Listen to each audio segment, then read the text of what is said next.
Welcome to Comfort Zone, a podcast all about pushing your hosts, outside of their comfort zone. I'm Christopher Lawley, and each week I am joined by two incredible co-hosts. As always, I am joined by the now 40-year-old Matt Birchler. Matt, how are you doing?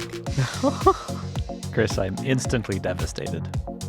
Yep, I was listening back to our episode that we just put out and remembered you are now 40 years old. So, just knife twist. It's Have fine. fun. I feel good. Yeah. I don't feel sore when I wake up in the morning or anything. Like it's That's what I was going to ask you. Is anything creaking yet? Anything making weird noises when you move? You know what?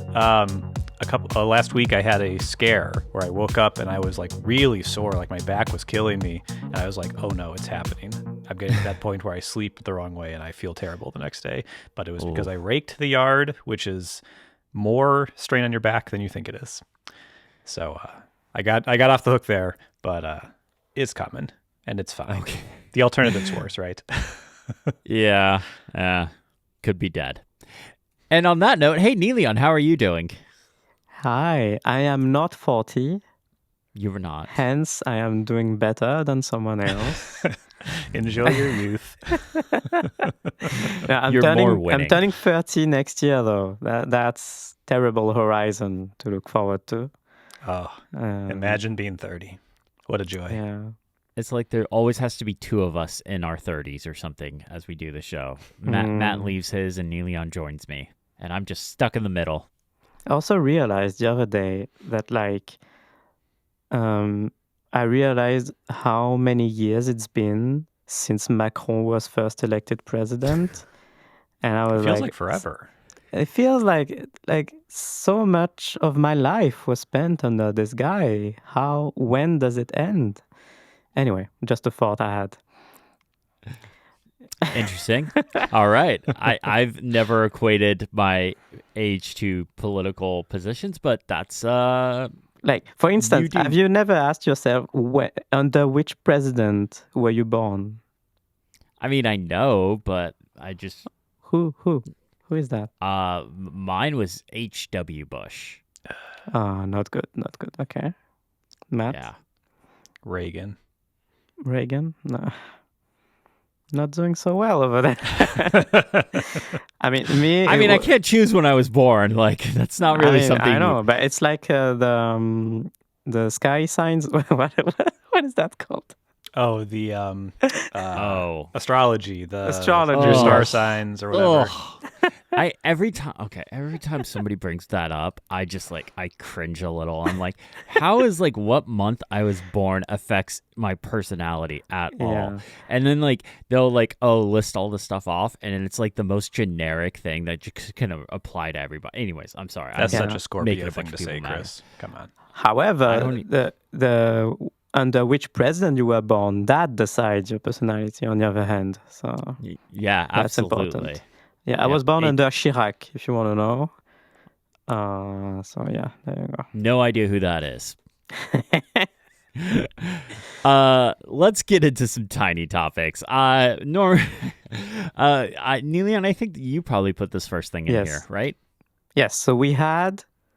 So time is a concept. So last week in Cozy Zone, we roasted our listeners' desk setups. It was great. Yes. You're missing out if you're not subscribed to the Cozy Zone. That was fun. Yeah, we got great feedback on it. We had numerous people who we roasted write in to say thank you for destroying me. It was lovely. Yeah. They knew what they were in for, and I appreciate that they knew that. Yeah. Oh, I just realized I'm referring to the wrong tiny topic. Yeah, I was wondering what you're doing here. You're throwing the order out of the show is chaos again. The intro is just absolutely sabotaged. I have no idea what's happening. So we'll keep all of that in. Right. It makes sense. So Matt will talk more about that, but in regard to a challenge that we did 2 or 3 weeks ago, depending on space-time and the laws of physics, we have a follow-up from Nicolas. And that's why I mixed it up. Nicolas is the one who sent us his desk setup. for the Cozy Zone Okay. episode. So there you go. But Okay. his follow-up has nothing to do with his desk setup. He told us that when we did the Find My challenge, we had to spy on each other for a week and spot whenever one of us left the house. And I was the only successful spy. You were indeed. And Nikolai, he messaged me on iMessage, and he told me, "You aware of this setting?" With a screenshot of the Find My app, where there's a feature in the Find My app where you can set up alerts so that when the person leaves a radius, like leaves a location, Ooh. you get a notification. So we could have used that. Oh, so yes, we could have. The interesting thing about that is it will, as soon as you enable it, it notifies the person. Of course. But it didn't always do that. For many, many years, it did not notify the person. So you could just like secretly like know when they were leaving somewhere. It was interesting. But my wife and I use that all the time. Like she works late sometimes and like you don't really know when she's leaving. So I'll just say like notify me when she leaves. And it's nice to know, like get an idea for when she's going to be home. I'm zooming in on Matt Birchler's location. I can see where Matt Birchler is right now. I see him. So anyway, and I thought he's right. We messed it up. We should have used that for the challenge. We could have, yeah. Really should have. Really should have. I didn't know that was actually a thing. Yeah. I don't really want notifications when people leave. I don't really want notifications, period.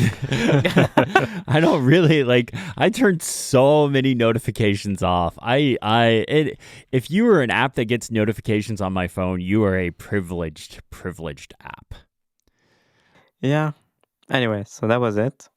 Matt, you want to talk about your thing since we hinted at it already and chaos is reigning? Yeah. Listener Trey Cook wrote in to thank us for roasting their desk setup. So you're welcome.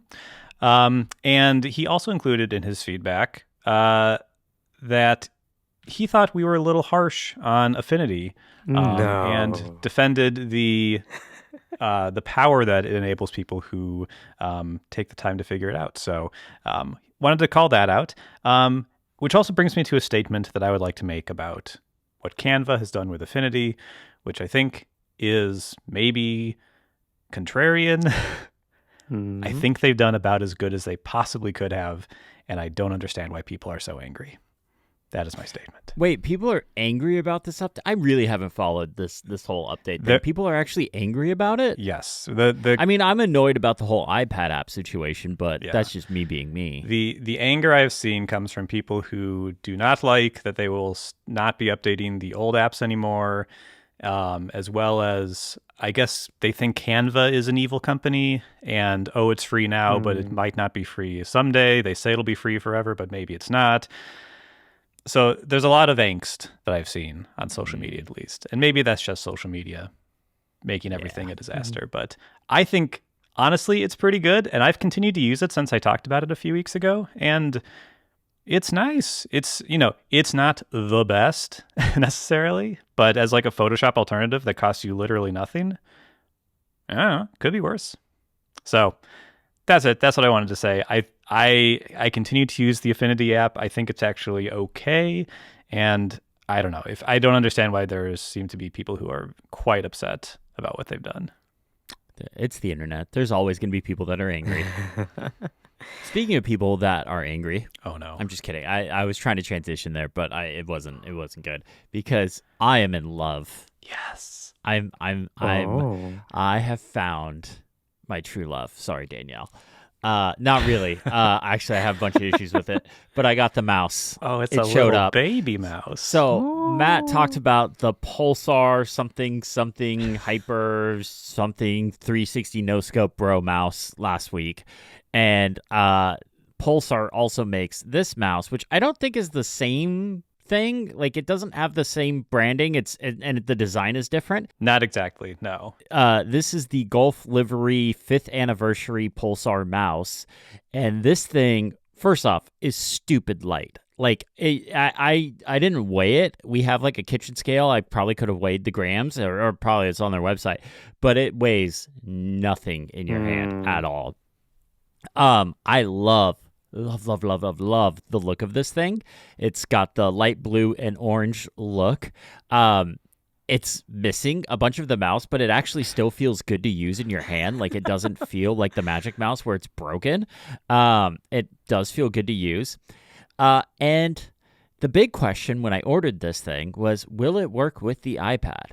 And I am happy to report that it does. It does work with the iPad. You can plug in the wireless dongle thing to, like, so for example, I have it plugged into the CalDigit hub, and I can just use this with the iPad, with the iPad, except the forward and back buttons don't work. Oh. I don't know why. That I plugged it into the Mac, did a firmware update, and I saw that these were the side buttons are assigned to forward and back, but they do not work with Safari on the iPad. You cannot go forward and back between pages. Interesting. Do other mice like the? Yeah, on the mouse with the forward and back buttons on the side. No, I mean other mice like the MX Master, the forward and back, they work. Yes, Yeah? yes, they do. Yeah. Okay. So I don't know why this one doesn't work. It's probably some, hey, we're a PC gaming mouse, bro, kind of thing, and that's why. I'm not sure if anyone has a fix. Let me know. But scrolling works, and since it's the ratcheting scrolling and not the free-flowing scrolling, it's not terrible on the iPad. Whereas like mices with the free-flowing scrolling, like scrolling gets completely out of whack. But it's still not great. So the way I've been using this is just like how Niléane admitted I am a superior being last week. I have this mouse on the right side, and I have the Magic Trackpad on the left side. So swiping, scrolling is all happening on the Magic Trackpad. Clicking and moving is all happening with the mouse. I am a superior being. Thank you very much. I can use this. So, yeah, it's interesting mouse. If you're an iPad user, do not get this unless you really love the Golf livery. That's pretty much it. Yeah. I mean, I got it. I'm probably still going to use it for some things. It's definitely going to be a thumbnail thing that shows up in a lot of thumbnails because it's colorful and it pops and it's an interesting design. But yeah, it was $150 not well spent. Well, I'm glad you at least get some joy out of it, even if it's a sometimes mouse. Yeah. Yeah. But that brings us to our podcast within a podcast. And this is your podcast, Is This a Good Orange? Hosted by me, Christopher Lawley, with Niléane. And Niléane, as always, you are the judge, jury, and executioner on this podcast of Is This a Good Orange? And my question for you is the orange on this mouse a good orange? And I also have something else I meant to pull as well. So while you debate, while you kind of look at it and maybe pull up the website, the link is in our show notes because I don't think Riverside does a good job of showing color over the. Yeah, I was trying to zoom in on your video. But this mouse also comes with an orange USB-C to USB-A cable as well. A very orange. It is, and it's a bright orange. For the record, it is a bright orange. But I am curious, Niléane, on our podcast, is this a good orange? The question is this a good orange? So I'm fighting with Notion to find the link. So it's if you see under the intro under Tiny Topics, Chris there you go. got the mouse. The mouse is the link right there. Yes. Yeah. There's so many different hues of orange on this page. I can't tell which one is the. I would say real one. on the actual product, it is just one orange. Like there's orange all over it, but it's just the same color orange. Yeah, I think it's fine. It's fine. There's a clear lack of yellow in that tint of orange. I would say But that's that's all because it's based on the Golf livery of car racing and stuff. But yes, so you would say it is a good orange. It goes down as a good orange. A decent orange, like a good orange for me, tends more toward yellow. Okay. All right. Yeah. All right. Well, that was Is This a Good Orange? With me, your host, Christopher Lawley, and our judge, jury, and executioner, Niléane. Thank you for listening. Have a nice week. Nice. Wow, that was weird, guys. It's like cozy, comfort zone. Forgot what our own show was called. Took a break for a second there. I'm the host of 2 sub podcasts now. It's great. Yeah. Yeah. Two podcasts within a podcast. Yeah. And speaking of another podcast, this week on Cozy Zone, we watched Les Misérables and we started Cozy Zone, the film school. And it went over probably about as well as I thought it could go over if I would have stopped and thought about it for a second. But yeah, you're going to want to listen to this one. So be sure to go check out Cozy Zone. That is our members podcast where we do an extra episode every single week. So really, if you like us, you can get two episodes from us every single week if you sign up for Cozy Zone. Link in the show notes. Yeah. And once again, the desks setup roasting, that was really fun. That was a good one. That is one of our favorites, but I think our absolute favorite is the one coming out next week at the time of listening. If you're listening to this the day this episode comes out, next Monday, that might be my favorite one because we get into it with each other. If you guys remember, yeah. Okay, yeah. All right. You ready to get into the main show? I am. I don't know if you are. I absolutely am. I'm very, very curious about what your topic is. As very typical in our show notes, sometimes we'll put a bunch of information. Like for me, I put like almost a script in there. I put a ton of information. Niléane puts very little information, and most of the time I don't really know where her topic is going to go, so I'm always very excited.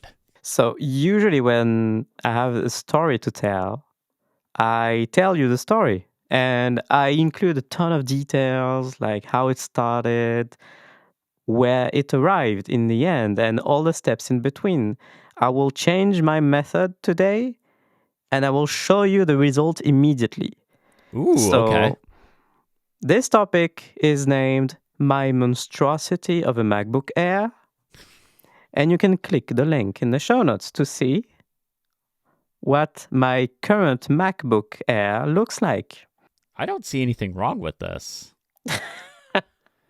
I mean, I know what you're doing here. Yeah. I know a lot of people that have done this. Yeah. I see this as a way to solve a problem. It looks like someone is upset that they weren't able to upgrade the storage in their Mac. Yes, exactly. So the story is now, for the record, I hate this, but this is my life.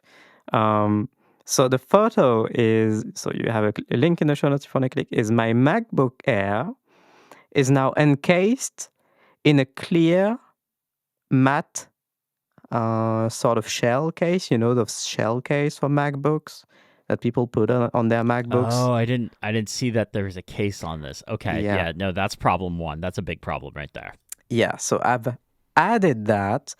Why? So that I could stick on there a little pouch, a sticky pouch that's very adhesive. Like, I did not want to stick this pouch directly on my MacBook. And this is the only purpose of this matte transparent case.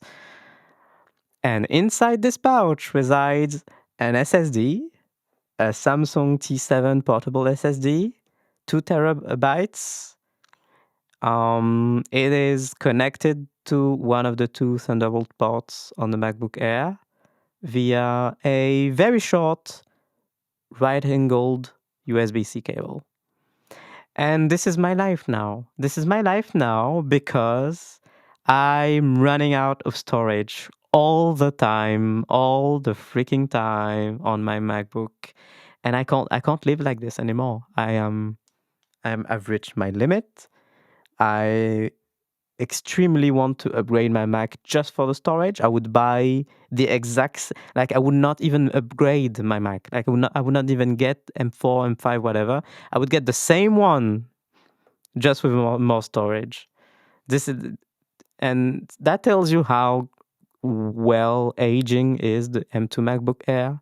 Like I have nothing wrong to say about this Mac. It's really good. And it's 3 years old now. Still feels as great as day one, except for macOS Tahoe and Liquid Glass, but okay. And the only issue is I'm out of storage all the time. So I was inspired to do this because I was on the train a few weeks ago on my way to Paris and back, and I saw like some big business guy pulling out his MacBook Pro, so chunkier, way chunkier of a Mac, on the tray in front of me in the TGV, in the high-speed train. So yeah, he pulls out the tray, boom, full MacBook Pro in front of him. And as he went and opened his MacBook Pro, I could see on top of the lid, there were not one of these pouches. There were 4.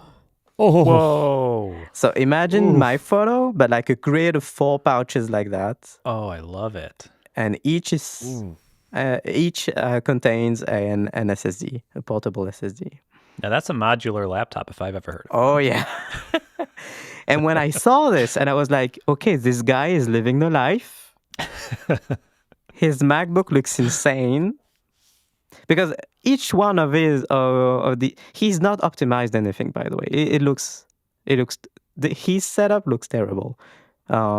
Because they don't have the pouch that I got, which has a bit of color, splash of yellow. Was it black? His is all black, and they look like the material was different. Felt like pleather or something, while mine is textile, is fully textile. So anyway, it looked really bad, super chunky, and I got my pouch that I got it because it's slim, like it's as slim as it can get.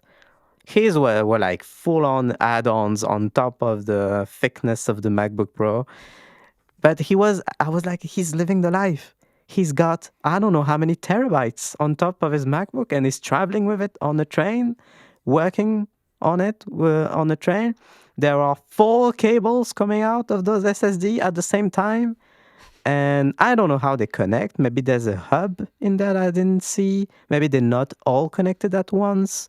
But the MacBook Pro has a ton of ports. How many ports? It does only have? has 3 It has 3. USB-C ports. So one of those isn't connected. I love the at idea least that one of those them is not connected. It's a hot swap situation. He just swaps in the Yeah. SSDs he needs. And they're like in a RAID, so he's like doing it super fast, so everything's writing. I'm just kidding. I love it. Yeah, you're right. It's probably just plugging in one That's at once, great. and he keeps all the cables on them. So he just has to. I don't know. I'm trying to imagine how he does it. Yeah. If it sounds almost like when like you have a camera rig. Like I just have my camera. But I know, like, especially with cinema cameras, they have like screws on all sides and stuff, and you get like a rack, and you like mount this onto this side, this onto this. Like you have stuff all around the place. Chris, I'm sure does something like this. He's a fancier camera guy than me, but like, yeah, that's wild. I thought you were gonna say he had 2, and I was gonna say that's crazy. No, And then like 4, a grid of 4. Yeah. Yeah, that thing.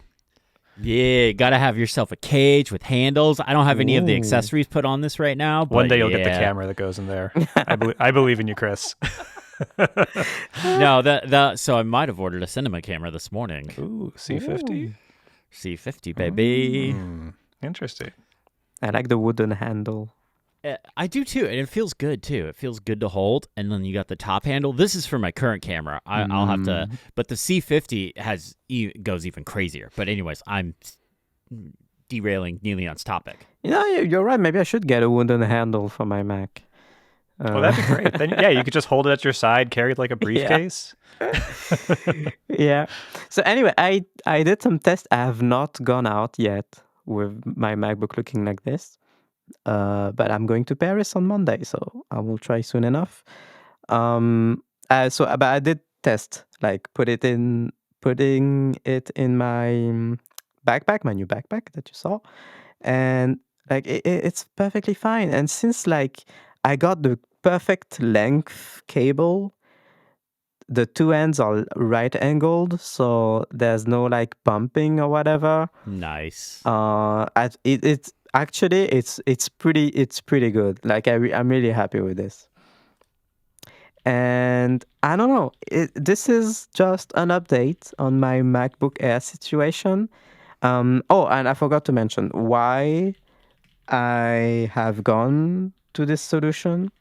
So first, is budget. I can't I can't buy a new Mac right now. This will have to wait. But at the same time, I can't just live with constantly my Mac running out of storage. It's no way to live. If you would like to help Niléane upgrade her Mac, subscribe to Cozy Zone. Yes.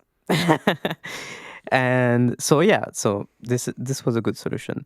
But the reason I did this as well is because my offline music library has gone out of hand. I knew it. I knew it was coming to that. Absolutely. I was just waiting for that. This is just like it was a little challenge that has gotten totally out of control. It's required upgrading everything in your life. Whose challenge was that? Was it Niléane? Was it yours or was it like Matt's or mine? Oh, it was yours? Okay, because I was going to feel bad if it was mine. Wasn't and I'm like mine, costing you all this. Was it mine? We'll have to roll back the tape and see who it was. I don't remember Either. Oh yeah, I don't remember. But okay. Yes. So you have MP3s for days, or are they FLAC files? Are you Most of them person? are FLAC files. Whoa. Okay. There's issue number one. So there's not like my music library isn't huge, like for real. But I basically when I did this infamous challenge and moved to offline music library, I just basically revived my old music library that was sitting in iCloud Drive from, I don't know, 10 years ago. Because at the time, I used to only download music and purchase music instead of subscribing to Spotify and Apple Music. So I revived that music library that I inherited from all those years ago. And that didn't have a ton of albums in there. I don't remember how many. And it's just like over the past months, I've grown substantially that library because I've bought a ton more albums because I've just wanted to like aim to replicate the music library that I had in Apple Music. So like progressively, it's going to take time, obviously, because I can't just spend $10,000 in music, but slowly but surely. If you would like to help Niléane spend $10,000 in music, subscribe to Cozy Zone. But slowly but surely, I am reaching the point where my music library is reaching the size of my music library in Apple that I had in Apple Music in the subscription service.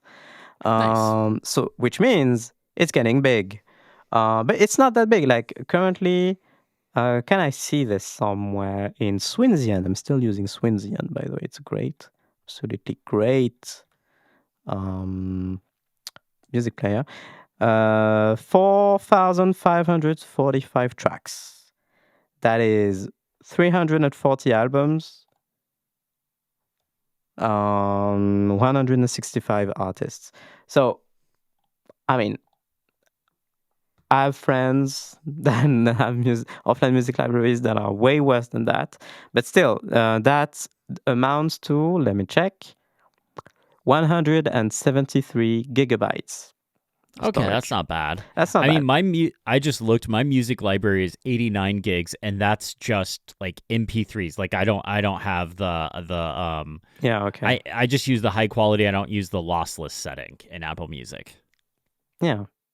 I would say like about half of my music library is MP3s from the old days, and now all the newer stuff that I've downloaded and purchased are lossless. Basically, especially on Bandcamp, like when you buy something on Bandcamp, the artists they want to please you. They really want to please you, and when you go to download the album, and once you've made the purchase, you get all the options possible, and it's really tempting to click the first option in the list, and that is the highest quality setting, and that's like I don't know how many gigahertz of sample rate or whatever. So it huge files. Anyway, and as you know, what my solution up until now was to have my music library on my home server, a Linux machine in the Mac in the living room. That's a MacBook Pro that's been converted, and now it's got Linux on there, our Plex server, and basically I put all of my music library on there, and I've accessed that music library from my Mac and other devices via Samba, so a network drive, or via the Plex app on my phone, or via Doppler. um, but that's so unreliable. Anyone listening, if you can't really figure out how annoying it is to deal with network drives on macOS, I will just guide you to form yourself an opinion. By doing this, just go on Google, type Samba macOS fix. Just those 3 keywords. You will find endless threads dating all the way back to 2007, 2008, those years. Some of those fixes still and workarounds that are buried deep in those threads from 15 years ago, they are still work. Some of them still work today, some of them don't anymore. But basically, Samba drives are so unreliable, and I have had the displeasure of experiencing that on macOS these days. They will not mount when you wake the Mac from sleep. They will dismount on their own. They will mount sometime when you wake your Mac from sleep. They will mount, but in duplicate. Like my network drive will be duplicated 10 times on my desktop. Like when you say Samba, do you mean are you Yes. using SMB? SMB, that's it. Yeah. Try AFP. So that so that's the thing. AFP is on the verge of being deprecated. Oh, is it really? Oh yeah, It works so much better than SMB. maybe, but it's on the verge of being deprecated, and it's actually way more annoying to set up on a Linux machine now. At least in my attempts. But anyway, like So I've given up. I have a ton of experience with SMB back in my IT days. Yeah. And it was one of those things that caused me a lot of headaches, like you. So when I set up my NAS, I set it up with AFP, and it has been rock solid the whole time. It mounts automatically when I have it set up so it mounts automatically when my MacBook Pro turns on. It works perfectly with Time Machine and everything. Like, it works fine. It's a bummer that it's being deprecated because it totally works fine. I will fact check myself. I think I believe you. It's about to be deprecated. I believe you. That's a bummer. I don't even know. Oh, it's already deprecated. Oh, like maybe it still works, but Apple, macOS 15.5, Apple has officially deprecated AFP. When checking the Mount AFP man page, users are now presented with the following message: AFP is now deprecated in current version and will be removed in a future version of macOS. There you go. Never mind. I take back everything I said. I will have to fix my scripts. So anyway, this is why I've given up on making it work. It's now so fast. Like I got a fancy cable. I got like a USB 4. I don't know, Gen X 3 point whatever. The USB standard names, by the way. USB 3.1 Gen 2. Yeah, but there's an X as well, Gen 2.x1, something like that. That's new. Yeah, when I was looking when I was looking up Reddit threads about which cable to buy with that SSD, people were like, yeah, but don't get the Gen X2, just get the Gen X2 with the next 2 at the end as well. Anyway, it feels like a fever dream reading those advice. Anyway, that's it. It feels so fast now. I got a fancy cable. I open Doppler, the music loads instantly. There's no worrying about if the drive is mounted or not. It's all mounted. And I've done this as well. I have another 2 terabyte drive that's been there for a while. It's plugged into my Thunderbolt dock. And now that backs up the drive that's mounted on top of my MacBook Air as well. So now my music library is automatically backed up by Time Machine. And I've also set it up so there's a cron job, and I will not go into detail, but there's a cron job that runs on my Mac that will automatically rsync, if you know that command, that will automatically rsync all of my music library onto the server in the living room. So my music library is at all times in 3 places. So I'm pretty happy so far with that. I will add probably some cloud backup in the mix at some point. So there you go. That was Nice. the That's cool. monstrosity that has become my MacBook Air. Well, I'm glad you have a solution. Thank you. It's very elegant. You'll be shocked to know I do a similar thing for my video editing. Because my laptop. No, we will not be shocked. We've seen your No, desk we've setup. not We will been. not be shocked at all. And- We're and not it- shocked. That when I'm using that, I plug it into the Mac, and because my Mac is just on the edge of the desk, it just kind of dangles over the edge. Oh dear God. See, I go to all these lengths to make sure, so the SSD sits there and doesn't move, It's and it's aesthetic secure, and it's yeah. padded. You'd be the kind to go in the train with your SSD dangling all over the place. Dang. Honestly, yeah. When you said the guy had 4 different pockets and they were just ugly, I was like, oh, he's got pockets. Mine would just be hanging off the side of the laptop. I don't know if you guys remember this. I made a video. It was years ago. It was about this grid system, and I don't think they've made a new one for the new Magic Keyboard. But literally, it was this grid system that slid on the back of the Magic I remember Keyboard. that. Yeah. So, and then you could still put your iPad on there, but in the back there was it was literally grids of straps, so you could Yeah. put hard drives or whatever in Yeah. there, hard drives, card readers, whatever in there, and so you could do that. I really liked that.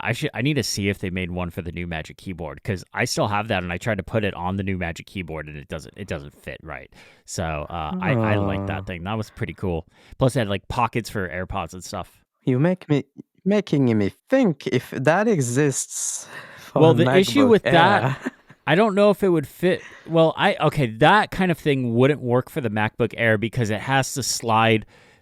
It has to slide on the part that stands up. So it has to slide. It works for the Magic Keyboard because you can take the iPad off and the Magic Keyboard has its own separate back and it's not covering the Okay. display. If you were to do this with the MacBook Air, it would cover the display. So maybe they have something that's adhesive and they stick to the back of it and it's like that grid system. But yeah, that would be kind of cool. Yeah. I recommend to anyone trying to do what I did, if you go ahead with this kind of pouch that sticks on top of your MacBook, please do what I did and get a hard shell. Don't stick this directly on your MacBook. If you try one day to rip it off, I don't know what happens. I don't want to find out, but the screen will suffer in some way. It feels very well because this is really some really strong glue. For real. It barely touched the shell, and that was it. That was the position that it was in. I could not get it off. So yeah. All right. Well, this week I want to talk to you guys about, kind of 2 things, but in one. The iPad Pro, which just turned 10 years old, sort of, and iPadOS 26.1. The iPad Pro was announced 10 years ago, but in September, and then it shipped in November. It was kind of like this weird thing that they announced it way ahead of time. It's not something Apple does now, but they did it back then. So sorry to interrupt already, but yeah, it was announced on November 13th. No, it was announced in September 10 years ago. So announced September 2015, and then it was released in November of 2015. And I don't remember the exact days, but I know it's those months. And because in my iPadOS walkthrough, I looked it up before my iPadOS walkthrough, and Jason Snell even said something to me. He was like,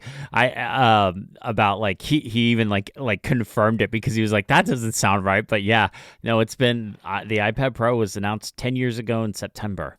Yeah, I was wondering because yesterday, France commemorated the 10 years of the Paris attacks, and I was because I have no recollection of the iPad Pro coming out, So I was thinking maybe that's all a blur because that was during that time period. Yeah. Yeah. Anyway, just a thought. Yeah, that's like if you ask me what happened in September 2001. Yeah. One that thing? only one thing comes to mind. Only one thing happened. Yeah. So I totally get that. But yeah, it's been 10 years since it's been released. I had the original iPad Pro. Did you guys have the original one? No, I No. had a friend who had one. It looked huge. It was I massive. still remember how massive it looked. It was massive. It was 15-inch MacBook Pro size with a 12.9-inch screen. Yeah. That thing had bezels for days. But I loved that computer. I started working from the iPad with the iPad Air 2 and iOS 9. But when that iPad Pro came out, I threw caution to the wind and went all in on that sucker. I loved that thing. And then iPadOS 26.1 just came out a couple of weeks ago, which brought a bunch of features specifically to the iPad. The return of slide over is now here, so you can use slide over on the new version of multitasking with iPadOS. So you have your windowing mode or stage manager, so you can use either one of those.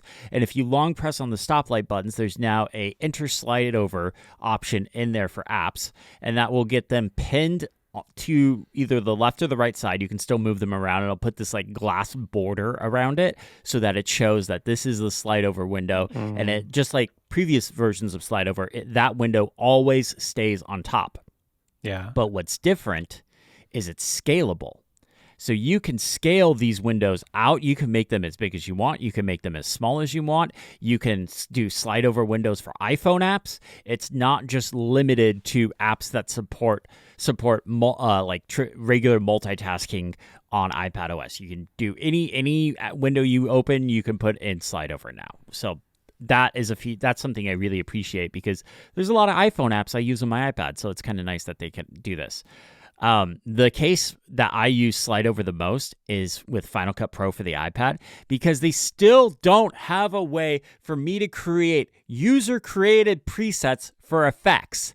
So I have this document in Obsidian with all of my effects and all the settings I make changes to. And I have to sit there and type it in manually. And because Final Cut Pro doesn't support good windowing, I can't put Obsidian and Final Cut side by side. So I put Obsidian and slide over, and then I sit there and type in all the effects and then copy and paste all the effects to the other clips, and it's annoying as all hell. It's crazy. You know what you do in Final Cut on the Mac? You set them once, you hit Save Preset. Yep. And you can even favorite that preset, and then it's the very first one on the list every single time, and you can just click it, and it's applied. I have been yelling about this since day one. I have talked to people that work on the app. Please, for the love of God, give me this. No one shoots log. No Apple user shoots log. Come on. Except Apple makes a device that shoots log. Oh, no. Now I'm intentionally triggering him. Sorry, have we moved on from slide over? No, sorry, tangent. So anyway, slide over's there. But the biggest complaint I've seen from people is you can't drag and drop an app to create slide over. You either have to go through the stoplight controls or use the keyboard shortcuts or go through the menu bar. There's 3 different ways to trigger slide over, so you have to do that. I've seen people complain about that. And there's also no multi-window switcher anymore. So in slide over of previous versions of iPadOS, you could swipe up on it and jump between all the apps that were in slide over. Now it's just one app in slide over, and if you put another app in slide over, it kicks the one that was previously in slide over out, and it puts that new one in slide over.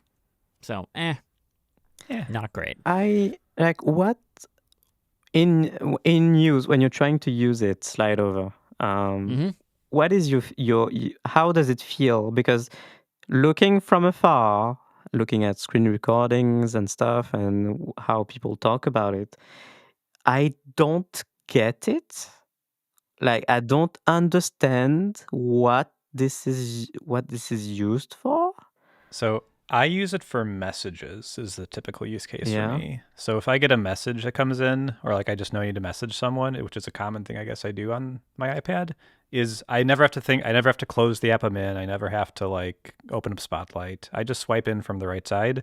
There's my messages. I type out my thing and I swipe it away. So like I for me, it's useful for things that I'm using on a regular basis, but don't necessarily want on screen all the time. I don't know. So It makes it easy to pop into something without kind of losing what you're currently working on. So I have a Mac brain, of course, but I'm thinking, how is that different from minimizing a window and clicking the icon to get it back? Think about it like this way, like it's pinned on top. So you have a MacBook Air, like like imagine you got a bunch of stuff open, but you always want one thing pinned on top, but you're clicking over to other apps and making them the active app. So instead of having that window go behind your active app, it's always staying on top, so you can reference that information. So if you have a PDF document open, or like in my case, an Obsidian note or something that you want open, and Final Cut Pro is full screen, this keeps that note always pinned on top. And no matter what other app I'm working in, that note is always the thing on top. Okay, yeah, I get that. I guess it's weird that they reuse the name slide over because it feels very different in the context of I get it. a floating Windows system. I get it, because a lot of people were complaining that slide over was gone. Mm. I would have, honestly, I think they should have just labeled it like pin window or pin this window or something like that. Yeah, it sounds more like that. But a lot of people were complaining specifically slide over was removed. So as a marketing angle, oh, hey, we brought slide over back. And it's not really slide over, because like the whole idea of slide over originally was it slid in from the side. And you can slide it out, like you can take it and slide it out and hide it if you want, and you can swipe back in. But like you don't, it's not really the same. But people were complaining because it's gone from the split view mode, like not the like the full screen mode. Split view is gone, and it was useful in that context because with that full screen mode where you split view stuff, it's useful to have something that can float, at least one thing that can float.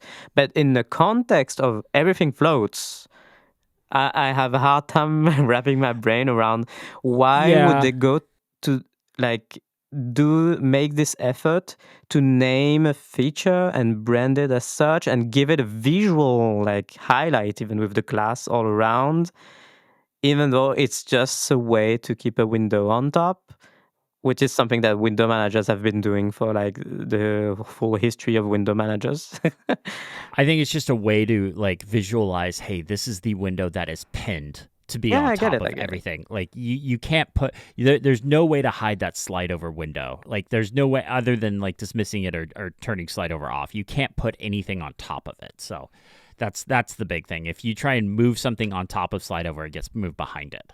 Yeah. There's a couple of new window controls in iPadOS 26.1. There is a now hide others option, which I love this so much. So say I've got a bunch of windows open and, okay, I want to start doing some very focused writing in Obsidian, or I just want to tackle my email. I can now go into the menu and under the name, I can hit under the name of the app, there's an option that says hide others. Or you can hit Command Option H, and what this will do is it'll hide all of the background windows. It keeps your active window open and in the forefront, but everything else gets minimized. And I love this. I love that this is here. This is great. I've turned off Stage Manager because of this, and I'm using the normal windowing mode because of this, and like it just lets me switch context super fast, and I love this. This wasn't on iPadOS before? No, this was added with 26.1. Okay. Say it. Otherwise, I will say it. Oh, the more they make it like the Mac, the more people like it. Yeah. Okay, yeah. I thought you were going to say. Did they add like the thing from the Mac where you can option click or option tap, I guess, app icons in the dock to hide everything else? No, that's not it. Is it option click? Option click hides that app. Yes, so it's option shift click. No. Option command. Yes. Option command click hides everything but that app. Yeah. Option command click. No, it does not. It just unless I'm not able to do that from here right now. I don't think so. I don't think they added that. Okay. But you have Command Option H, and it just hides everything in the background. They also added close other windows option as well. But this you have to hold down. It's in the menu option. It's in the menu bar under window, and you have to hold down the option key to get this. But what this does is, say I've got a bunch of windows open, but I have 3 Safari windows as well. And what this will do is it will close all of those Safari windows. So you can, and it's the keyboard shortcut Command Option W. And this will just close just the Safari windows, but leave all the other apps open. So that's kind of nice that that's there. Another thing in 26.1 is USB mics now have gain control. This was something that I and other people like Jason Snell complained about, that if you had a USB mic plugged right into the iPad, which is probably the use case for a lot of podcasters that are going to use a mic with an iPad, like they're traveling and they don't want to bring an audio interface or something like that. Most USB mics do not have gain controls on them. So you had no control over your volume whatsoever, because there was nothing in software-wise. So now with the local recording option, there is an option to change that.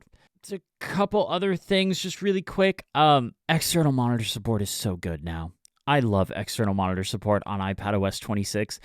Even just the base version of iPadOS 26.1 aside, the fluid windows, like the freely resizable windows and freely replaceable windows, it just makes it so good. I've been working at my studio display.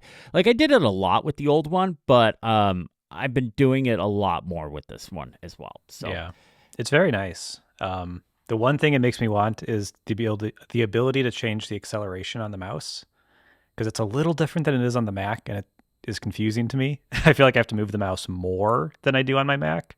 You can change the acceleration on the iPad. Okay. Yeah, so it's under settings. Okay, it's either under settings, general, trackpad. Hang on. I have my iPad.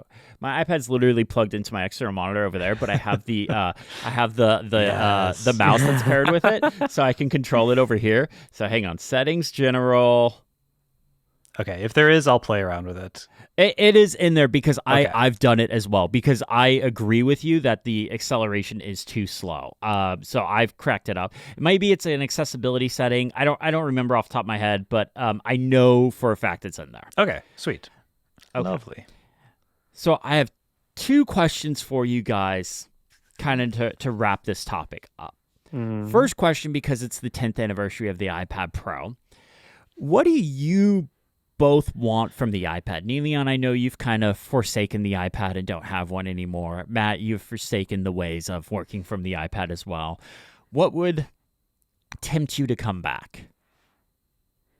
And I swear to God, if either of you say Mac OS, I'm just kidding. An OS that's starts with an M. That starts with an M. Has an A, has a C. But that's the crux of it. Like, that's the point, though. I want to be able to install anything I want on that thing.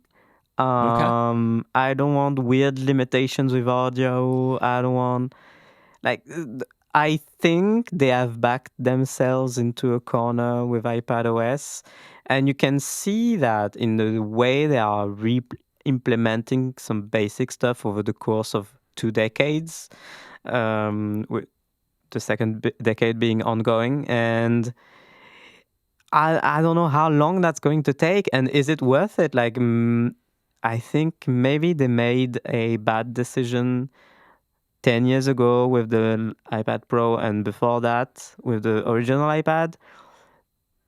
This should have been running a weird version of macOS instead of a weird version of iOS from the beginning. Ooh. And we wouldn't be here today. And I don't think anything will change that paradigm anytime soon. And then, hence, I will not go back to the iPad anytime soon.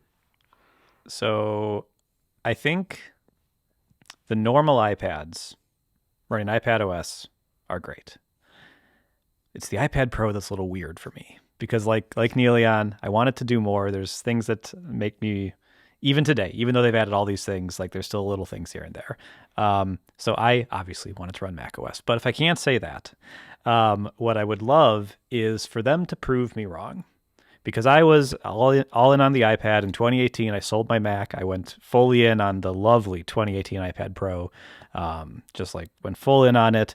And then by 2021, I bought a MacBook Air, the M1, and then by 2022, I wrote a blog post about how, all right, you wore me down. Just give me macOS on the iPad. So what I would love is for them to prove me wrong and just keep iterating on iPadOS and make it something that I am drawn to and I no longer want macOS. Like I don't have a specific individual thing to like say I want, but like make it so that I am so drawn to it that I just naturally start using it.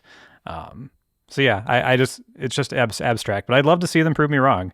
But yes, short term would just love to run macOS, especially if there's rumors of a Mac laptop with touch coming next year. If macOS can function with touch, it can run on an iPad. It's a whole thing. I don't know. Just a thought. Just a thought. Yeah. Okay. All right. Interesting. Okay. The big thing for me, I talked about Hush last week, but the big thing for me, like, there's two things that keep me having to touch a Mac right now, and Hush was one of them. The other one is I need Chrome. There's just too many things that don't work in WebKit, and I need that Chrome engine. I don't even care if it's not Google that brings a proper Chrome engine browser to. I just need a proper Chrome engine browser on the iPad. I don't care which one it is. Just give me one. I have something specific that's more specific than what I said before. Let it become a real web platform device. Like real web browsers that are not just Safari, and Safari has terrible performance both on iPadOS and macOS. I don't know what they're doing. It's not going well. Yeah. And like you can compare Safari to any web browser right now, and it performs really bad on tons of web apps. Anyway, and ways for web developers to be able to work from an iPad. Gotcha. Right now, there's no way a web developer can work from an iPad. There are hacky ways. I've read the blog posts. I've seen the YouTube videos. There are hacky ways, but I'm with you. There's no straight line stream forward way. Yeah. There's no dev tools in the, like... Yeah. Safari doesn't even have web dev tools on iPadOS. You have to use the dev tools on Safari on the Mac with your iPad on the same Wi-Fi network and all of that jazz. And that, and you can inspect from the Mac the Safari that's on your iPad. It's just bring over the dev tools to the iPad, allow third-party web browsers. I think that's a big, big thing. Okay, and my last question, and we're running long, so I'm going to get a simple yes or no from you, like no explanation. With iPadOS, with the OS 26, there is now a setting to change the tint of liquid glass. What are we using? Glass or no glass? Yeah, we can't see that, Matt, and audio listeners can't see that, hear that either. So out of focus. Can't see, can't hear, can't do anything. We have no idea. Tinted. Oh, Niléane, I'm going to guess you're using pure liquid glass. Full tinted. I want a third setting, please. Get rid of the glass. Hey, I just said yes or no. Yep, yes or no. Right, okay. Nope, we're running long. I'm using glass. I want a frosted setting. Nope. Yes or no. You're not allowed to do explanations. I'm cutting you off. We're going long. I'm using glass. All right, challenge. Matt, it was your challenge. What'd you have us do? I kind of forgot exactly what wording I used, but it was something about text files and task management. Yes. Yes. I forgot to write it in the document, so I don't have the exact wording, but that was the gist. I wrote in the document for you. I wrote something text files. There you go. Yeah. There you go. Yeah, no, it was do your task management in a text file or something like that. So anyways, Matt, what'd you do? Okay, so I made a video about this all on YouTube, kind of showing a thing I'm doing at work. And I have stopped using things for most of my task management, specifically my work task management. And I've adopted a text file in my Obsidian in Obsidian that I call just today. And I put tasks in there, and you can make them look nice. I could actually put a screenshot in our show notes so you can see them. But yeah, so I make them look nice, and I tick them off through the day. And then at the end of the day, I just delete the tasks that I completed. I look at the ones that I didn't do and decide if I need to do them tomorrow. And at the end of the day, I think about, okay, what happened today? What did I talk about in meetings? What do I need to do tomorrow?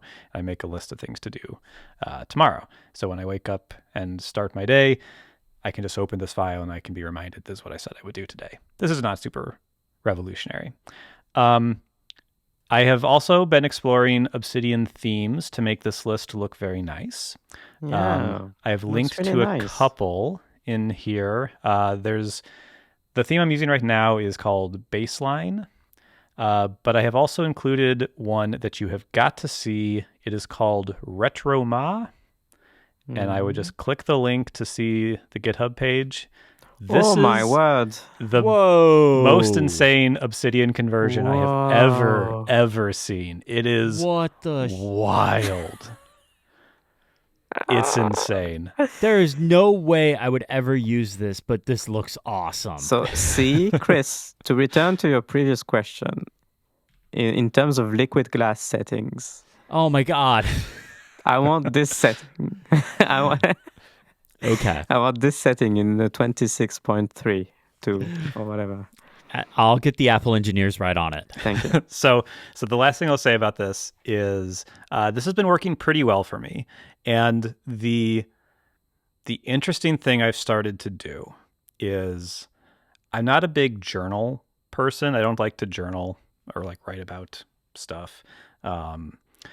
I have found at the end of my workday, again, because this is all work stuff in here, not private life, not any of my side project stuff, literally just 9 to 5 job work stuff. And at the end of the day, right before I just like stop working, I have been modifying this to-do list with Claude Code. And so what I've been doing, and this, it sounds weird, but it's been really effective for me, is I talked about using capacities many episodes ago, I think at this point, to like save meeting notes, to have daily notes and stuff with just random things. And I'm taking the archives of those notes. They're in my Obsidian directory. I'm automatically doing like archives of them, and it's putting them into text files into Obsidian. And so in my Obsidian vault, I have all my meeting notes. They're sorted by date, and I can just talk to Claude Code. I just start voice dictation, and I just like start talking about my day. So I'll be like, I worked on this today. I think tomorrow I need to focus on this, this, and this.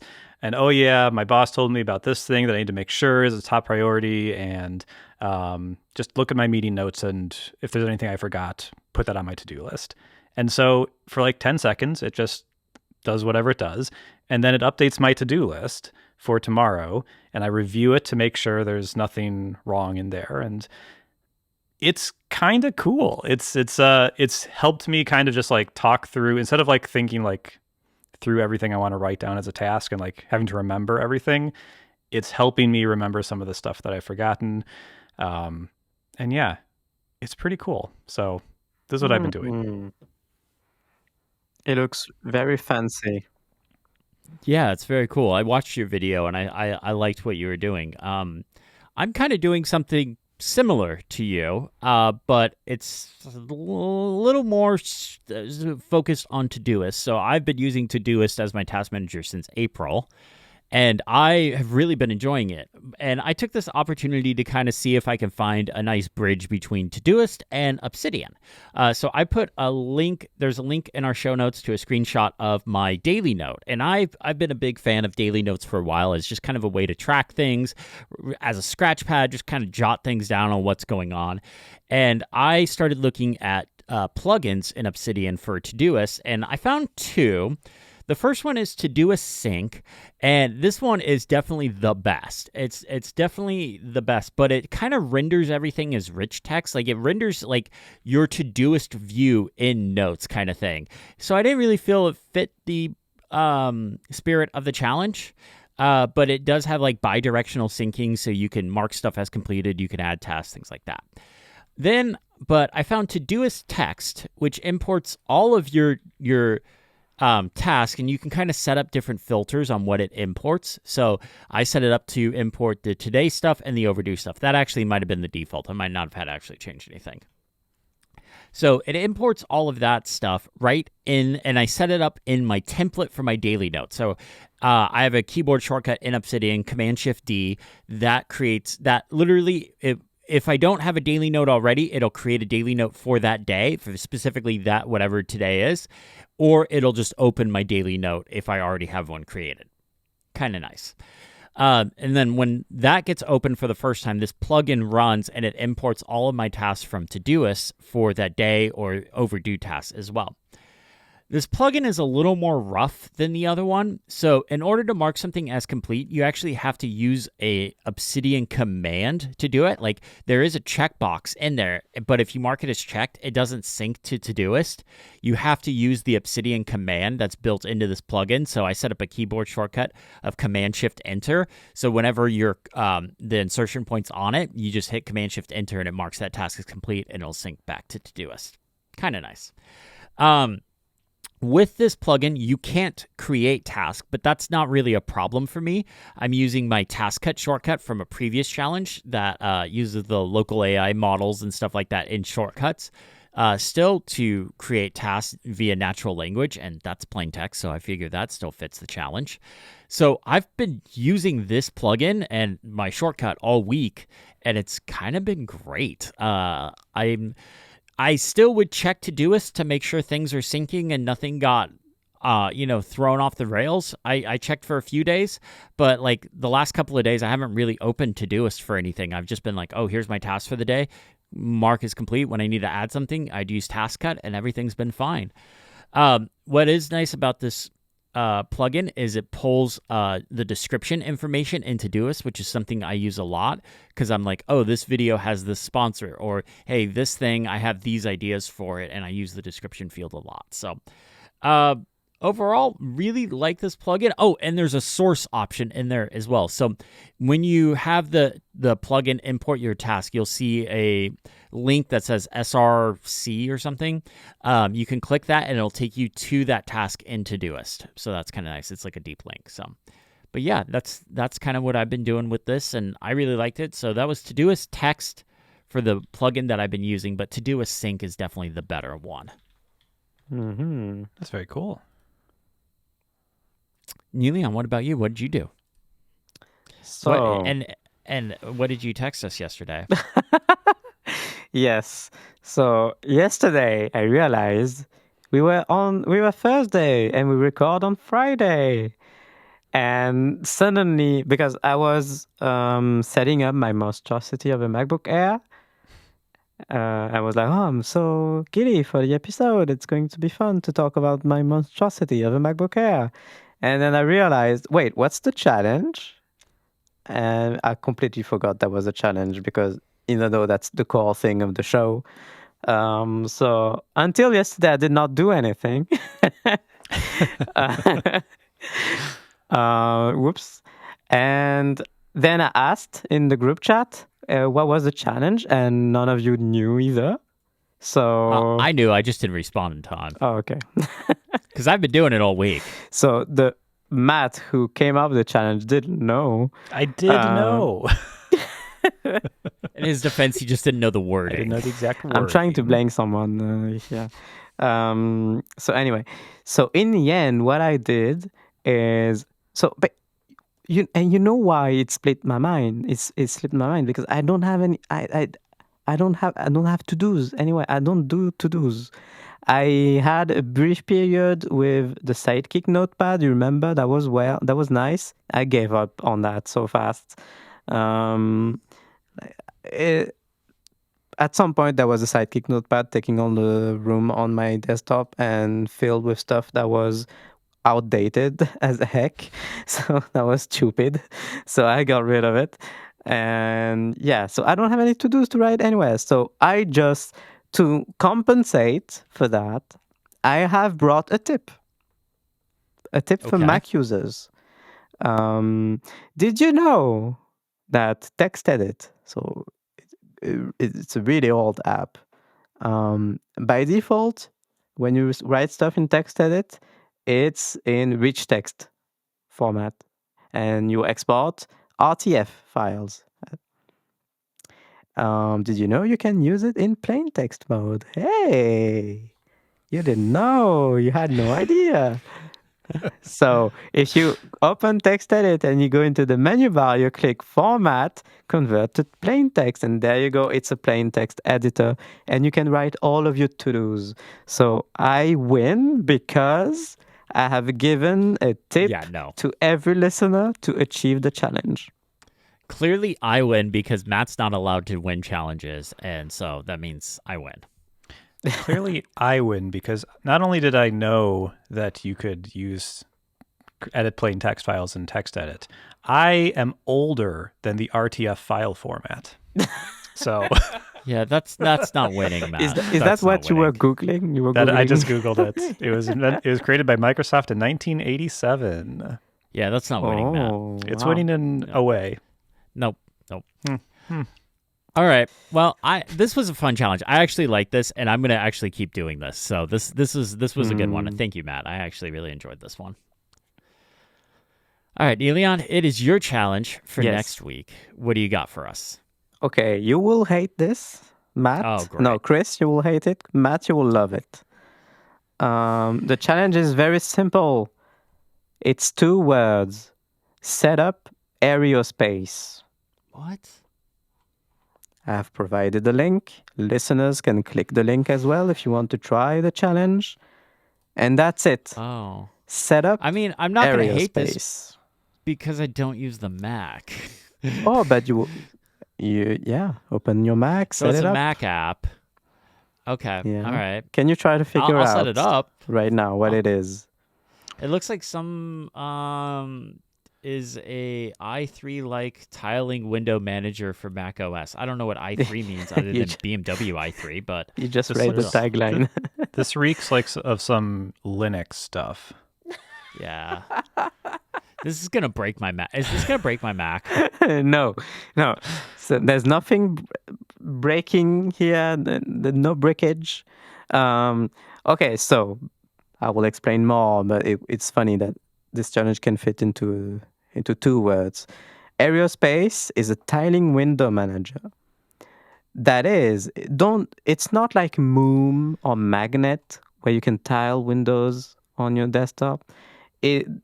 This is a tiling window manager in the sense that it's automatically tiling stuff for you. You can't have windows that are floating. All of your windows are always tiled. Okay. The AeroSpace is that. It has a feature where you can, at some points, when you need it, float windows on top of each other. But that's a mode. That's a specific mode that you enter and exit out of. By default, it tiles everything. And why is this the challenge? Because setting it up, as someone who has tried to do so yesterday and given up, because I thought, great. That's very difficult. It feels like a challenge. Oh, wait, it's a good challenge for Comfort Zone. So that was me yesterday. Great. Oh, I love this. This is just like a technical challenge. This is, can you do it? Can you do it? All right. Basically, you install it. It's very easy to install it in Terminal, by the way. Just a command, they provide a command, but setting it up, like you're figuring out the keybinds, actually using it for at least an hour or 2, that's the challenge part. Okay. And setup, there's no GUI. It's all in a configuration file. Anyway, you'll see. Oh, this is good. This is gonna be a nightmare. I'm so excited. All right. Well, we need to wrap up the show there. I see 2 questions in the document, but we only got time for one, so I'm just going to ask the first one, and then we'll save the next one for next week. The question is from Bastian. Hey guys, I have an after show question for you. How do you feel about football? Or more specifically, Niléane, who do you support? And Chris, how do you watch F1 and think football is boring? Genuine question here. I really don't get it. Based. Niléane, I'll let you go first. Who do you support in football? First, Bastian, based. Second, I'm not like a hardcore football fan. I grew up with football, and that, as most people do here, I watch the big competitions. I watch the Champions League, the World Cups, the Euro, all of that. So I support France in those international competitions. But there's no like club that I follow specifically. I just like the big stakes. I'm a very casual football watcher, I will say. I have a girlfriend who loves Arsenal, and I watch a lot of the games with her, and when we do, I support Arsenal alongside her side. Nice. As far as Formula One goes, go watch the last race in Brazil and tell me it's boring. That was amazing. That was fantastic. Plus, they have engines. It's cars. Who doesn't love that? That's such a non-answer. You get DRS. You have downforce. You take a turn at 100 miles an hour. It's amazing. You watch the last race. Like, Matt, back me up on this one. Listen, I'm just happy that only you were called out and I wasn't, even though I've got a full F1 car right behind me. We are similarly fanatical F1 fans, but only you got called out for the boringness. They understand why I would like it.